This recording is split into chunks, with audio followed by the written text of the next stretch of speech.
Hai teman tidur, apa kabar? Aku harap kita semua sehat dan berkah segalanya ya. Segmen teman tidur kali ini, Rizky akan bawakan sebuah cerita Lelaki Kereta judulnya. Di mana cerita ini berawal dari Bian yang dimarahi ibunya karena suka bermain musik. Oke, selamat menyimak dan semoga mimpimu lebih indah. Segmen teman tidur bareng Rizky.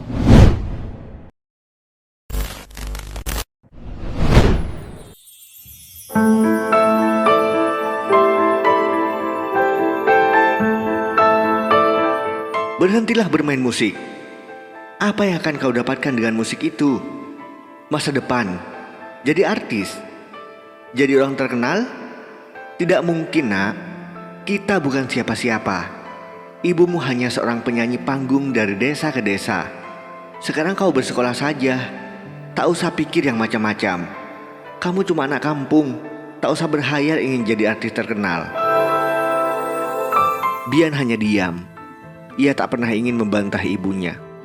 Biar bagaimanapun, ia merasa ada benarnya juga yang dikatakan ibunya. Ia hanya anak kampung, anak desa yang terletak di pinggiran kota Pariaman, jauh dari pusat kota, apalagi dari ibu kota negara ini, tempat di mana orang-orang lebih cepat terkenal, karena memang fasilitas dan sarana yang lengkap, tak seperti di desa. Ia hanya mempunyai mimpi-mimpi yang seringkali tak direstui alam. Tak ada sarana yang lengkap, tak ada studio musik, hanya ada satu gitar peninggalan almarhum ayahnya. Sejak ayahnya meninggal, ibunya lah yang memenuhi kebutuhan Bian, menghibur orang-orang di desa, dari satu acara kawinan ke acara kawinan yang lain. Ibunya seorang penyanyi, tapi bukan penyanyi dangdut. Ia pendendang, penyanyi yang bergabung dalam sebuah kelompok musik daerah, Ronggeng Rintiah Gunuang. Hampir setiap acara kawinan, ibunya selalu manggung untuk menghibur para undangan, mendendangkan lagu bahagia untuk kedua mempelai, mendoakan kebahagiaan untuk para undangan, dan pulang dengan bayaran sekadarnya, hanya cukup untuk membeli beras dan kebutuhan dengan Bian.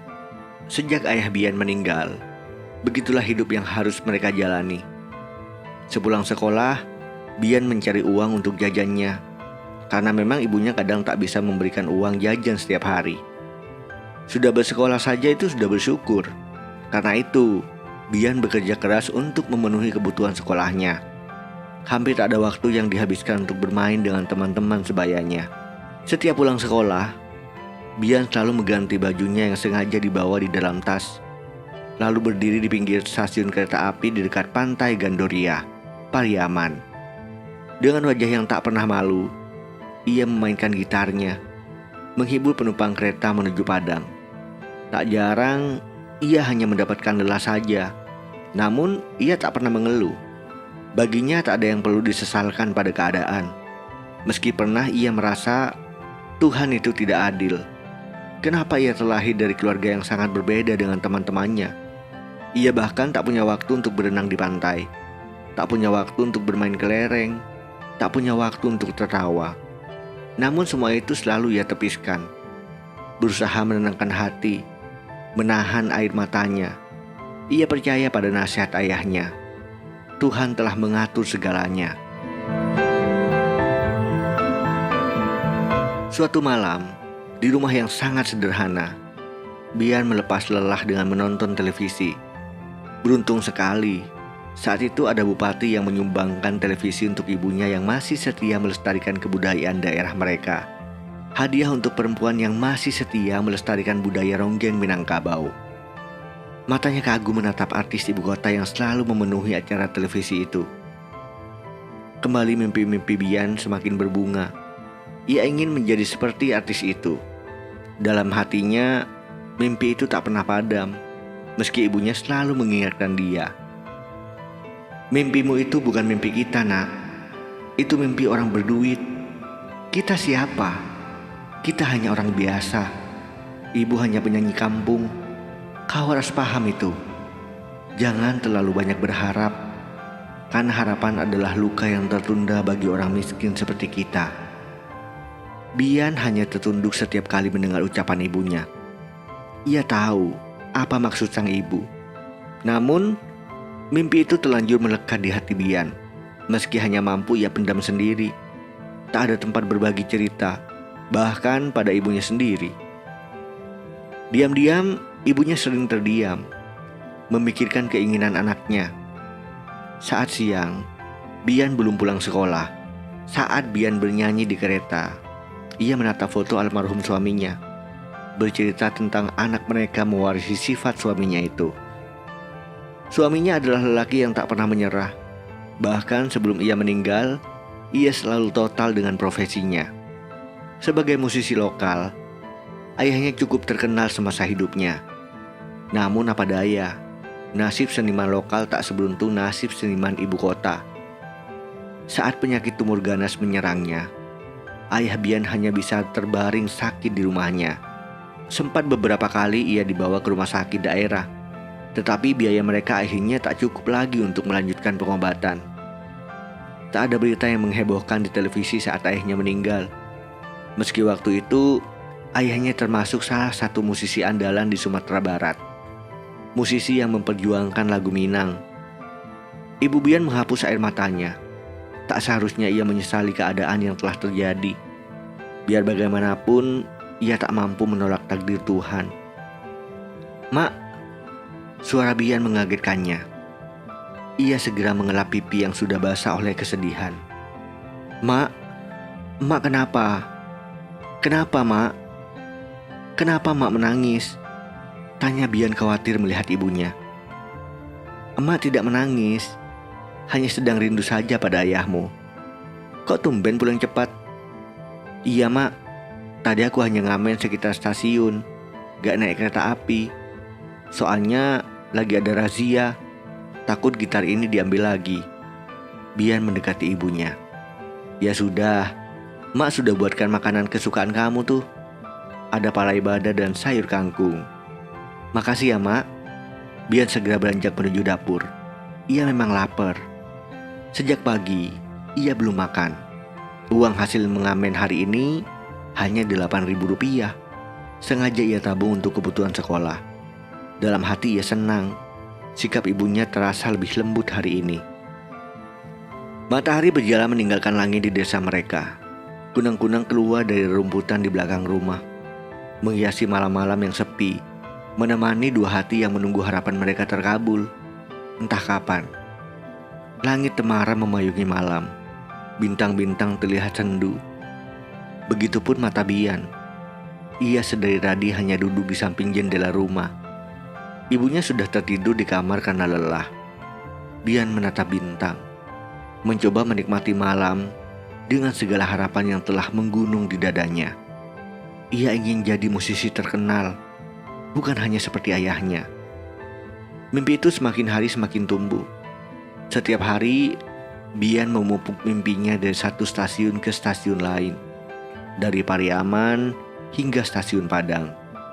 Sepanjang rel kereta, ia mendayukan suara, memetik gitar, menyuarakan isi hati yang semakin pilu. Ayah kini sudah tak ada. Ibunya hanyalah seorang penyanyi ronggeng. Apa mungkin? Bian mengadahkan kepala ke atas langit. Ia sadar, impian itu terlalu tinggi untuknya. Aku sangat berat untuk mencapai semua itu. Ia hanya pengamen stasiun, bukan anak artis ibu kota yang bisa saja menjadi artis berdasarkan nama besar orang tuanya. Lama ia termenung, menghitung-hitung apa yang akan ia lakukan, menerka-nerka kemungkinan yang akan terjadi. Cita-citanya tak lazim untuk anak kampung seperti Bian. Harusnya ia bercita-cita jadi guru atau jadi pegawai kelurahan seperti yang diinginkan ibunya. Namun, menjadi guru dan pegawai kelurahan juga tak akan mudah baginya. Dari mana ia akan mendapatkan uang untuk kuliah? Untuk sekolah ia yang sekarang saja harus mati-matian mencari uang tambahan. Bian menghembuskan nafas panjang. Pengumuman kelulusan SMA pun tiba. Bian memilih untuk tidak datang ke sekolah. Ia berjalan menuju stasiun dengan gitar yang biasa ia gunakan. Hari ini ia mengamen tetapi tidak mengharap uang serupiah pun. Ia hanya ingin menghibur penumpang kereta yang beberapa orang telah mengenal wajah Bian. Mereka yang sering menggunakan kereta dari Pariaman ke Padang. Begitu juga sebaliknya. Senja datang membawa warna dari surga, melukiskan di taman langit yang penuh dengan misteri, seperti masa depan yang tak dapat ditebak. Sudah 30 menit lebih ia duduk di pinggir pantai Gandoria, melepas rasa lelah pada ombak, menatap burung-burung yang terbang menangkap ikan kecil yang ada di pinggir pantai. Lama ia terdiam, tak tahu apa yang harus ia lakukan. Hari ini adalah hari terakhir ia jadi anak sekolah. Ada tanggung jawab yang lebih besar yang akan ia tanggung setelah ini. Ia sedih bukan karena tak bisa kuliah seperti teman-temannya, namun hanya bingung entah kemana ia akan pergi. Mengejar impian ke kota besar dan meninggalkan ibunya yang semakin tua, atau berdiam di kota ini dan mengubur semua yang pernah ia cita-citakan. Bian, ia menatap ke belakang. Ada seseorang memanggilnya. Kenapa kamu tak ikut sekolah? Bian masih diam, kembali menatap ujung langit yang semakin sirah padam. Gadis itu mendekat, duduk di sebelah Bian. Namanya Lastri, teman Bian sedari kecil. Kamu lagi mikirin apa? Aku gak mikirin apa-apa, hanya menikmati suasana pantai ini saja. Kamu belum menjawab pertanyaanku. Kenapa kamu gak datang ke sekolah? Buat apa? Buat ambil ijazah. Hari ini kan hari kelulusanmu. Kamu gak mau? Bian menghela nafas panjang, melepaskannya, lalu berjalan ke arah pantai. Ijazah? Sepertinya aku tak butuh, Las. Lalu, kamu mau kemana? Mau ngapain setelah ini? Tanpa ijazah, kamu bukan apa-apa di negara ini. Lastri berjalan, berdiri sejajar dengan Bian. Lelaki itu hanya diam. Ia pikir Lastri ada benarnya. Tanpa ijazah, ia bukan apa-apa di negara ini. Senja berlalu meninggalkan pantai Gandoria, meninggalkan dua remaja yang baru saja tamat sekolah, dan gelap tiba-tiba datang seketika memeluk tubuh mereka berdua. Seperti malam-malam sebelumnya, Bian menikmati makan malam seadanya bersama ibunya. Hanya ada palai bada dan sayur kangkung. Setelah makan, ibunya beristirahat. Karena sejak seminggu lalu ia berhenti menjadi penyanyi panggung kawinan. Ia keluar dari grup ronggeng Rintiah Gunuang. Ada perempuan baru yang menggantikan posisinya, lebih muda dan lebih diminati. Bian duduk di teras rumah, menatap bintang yang berbaris di langit. Seandainya ayah masih hidup, pasti hidup kami tak sesulit ini. Hatinya meringis sedih. Ia rindu sosok lelaki yang selalu dapat ia andalkan untuk menyatakan cita-citanya.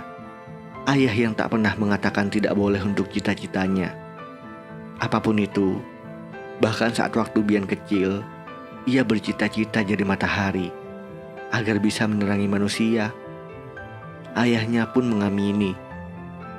Namun, sekarang semua itu berat. Bahkan kadang ia takut untuk bercita-cita.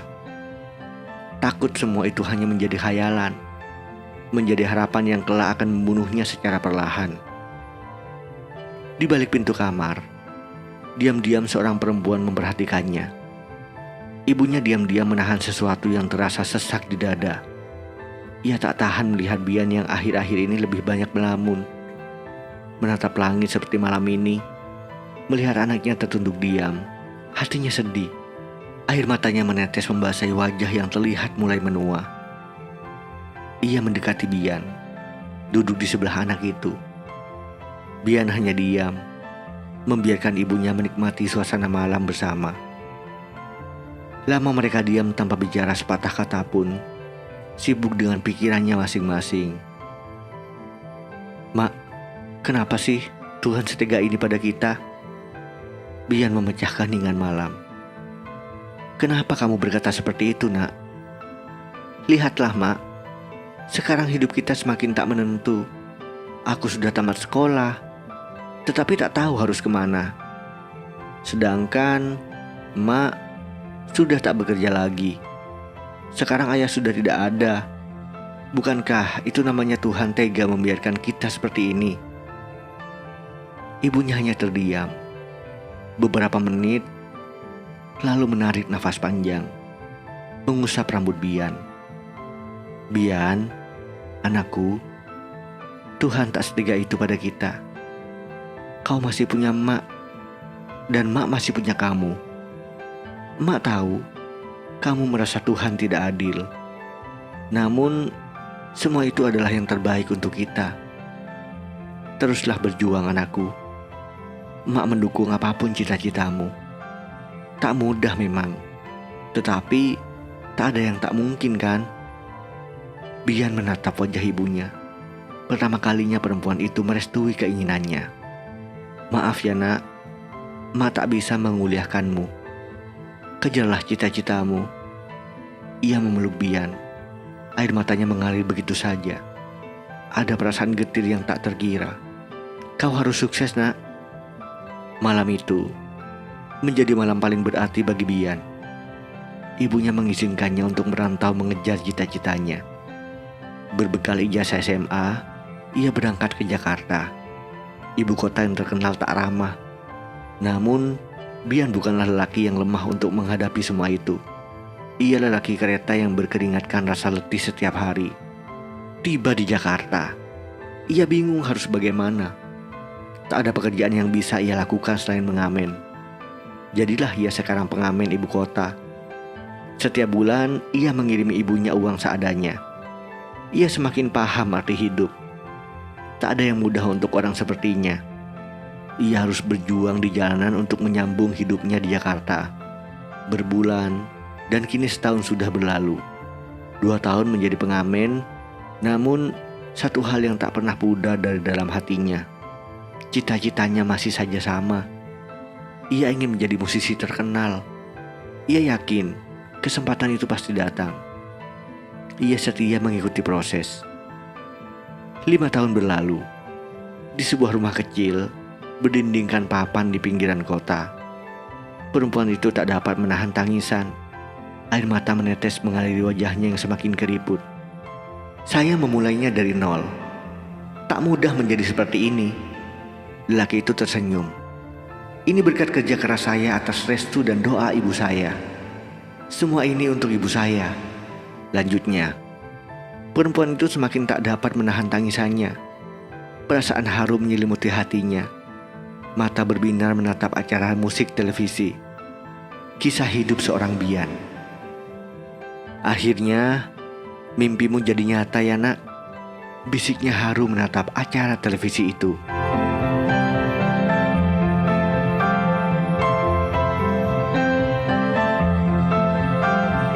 Jadi buat teman tidur sekalian, jika kalian punya cita-cita, kejarlah sampai di mana kita harus mendapatkannya.